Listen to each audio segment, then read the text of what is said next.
unang skill ang financial management. So dito pa lang marami nang nagkakaroon ng problema. Kasi ang financial management ay ang tamang pag-manage ng iyong pera, no? Aalamin mo kung paano planuhin ang paggamit ng pera. Yung cash flow mo, yung mga gastusin mo, yung future na gastusin mo na kung nawala ang mga expectation mo sa mga iba't ibang mga bagay na cash flow na ini-expect mo. Dapat mai-project mo yun para hindi ka magkulang sa hinaharap na mga finances mo. Yun ang unang skill.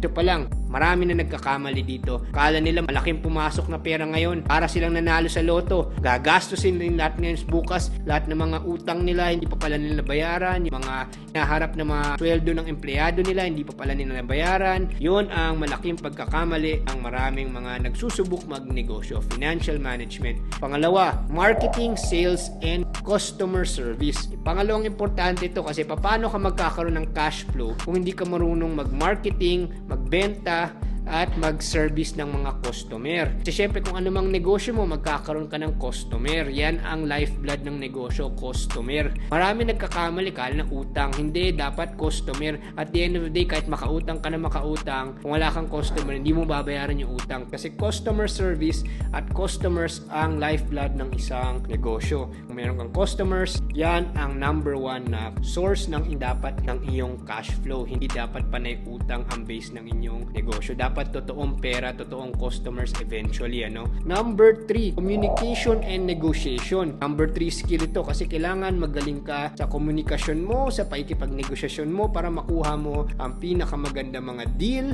sapagkat kung makuha mo ang pinakamagandang deal, mas mapapaganda mo ang inyong mga margin, mapapaganda nyo ang inyong efficiency at ang productivity. Number 4, leadership, no? Kailangan marunong ka mag-motivate ng inyong mga empleyado na maging productive and bring out the best in people.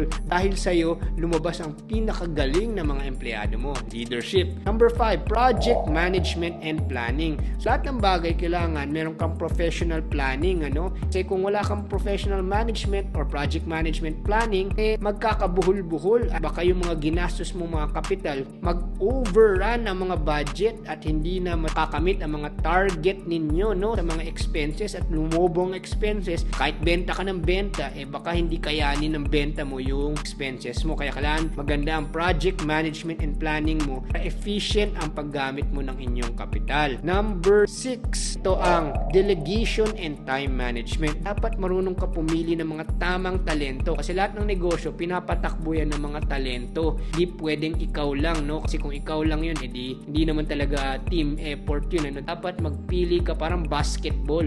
Piliin mo kung sino yung dapat para sa posisyon na yun na maaasahan. Delegation and time management. De-delegate mo sa tamang talento kasi pag sumablay ka dito, doon mo maramdaman yung stress. Babalikan ka nun. Yung mga trabaho hindi nagawa, sa'yo din puputok yun. Delegation and time management. Number 7, problem solving skills. Lahat ng negosyo, kahit anong mangyari, parating may problema. Araw-araw, minu-minuto, hindi mauubos ang problema. Kaya ka nga na sa negosyo para bigay ng solusyon sa problema na makakapagdulot ng magandang kinalabasan at kita. So, problem solving skills. Number 8, networking skills. Kasi para magkaroon ng mas maraming network or mas maraming mangyari sa oportunidad ng pagnenegosyo, kailangan lumawak ang iyong network. Kailangan marunong ka magpalawak ng iyong network dahil ito isa sa mga paraan para mapalawak ang paglago ng inyong negosyo. So, 8 skills ho yan na required sa pagnenegosyo. Kung tingin mo meron ka nito, baka ikaw na ay para sa pagnenegosyante. Ngayon naman, hindi naman lahat ng tao ay kayang gawin lahat na ito. Iba-ibang talento ang binigay sa atin ng Diyos. Kung tingin mo hirap ka gawin ng